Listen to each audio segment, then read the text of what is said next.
गोपालपुर ठारे आज अंतर्जातीय योग दिवस पालित हो जाइछि। आज विश्व योग दिवस ଏହି ଅବସରରେ ଗଞ୍ଜାମ ଜିଲ୍ଲା ଗୋପାଳପୁରରେ ଏହା ପାଳିତ ହୋଇଯାଇଛି।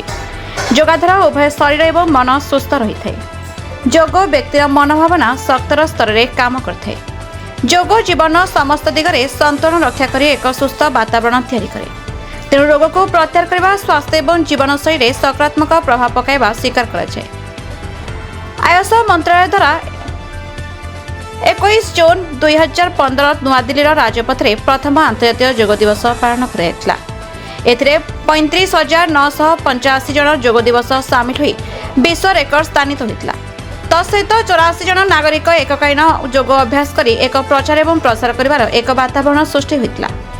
ଏପରି ପ୍ରତିବର୍ଷ ପରି ଏ ବର୍ଷ ଯୋଗ ଦିବସରେ ଗଞ୍ଜାମ ଜିଲ୍ଲାର ଗୋପାଳପୁର କିଛି ସମାଜସେବୀ ଏବଂ ପଞ୍ଚୁ ବେହେରା, ସଞ୍ଜୟ ଗନ୍ତାର, ବି ରାମରାଓ, रामचंद्र जेना एवं खेल शिक्षक सांबादिक गोपालपुर कॉलेज छात्रछात्री जनसाधारण माने जोग दिवस भाग नहीं। रंगेरुंडारू के Neelkanth Reddy report the Republic Odisha 24 news.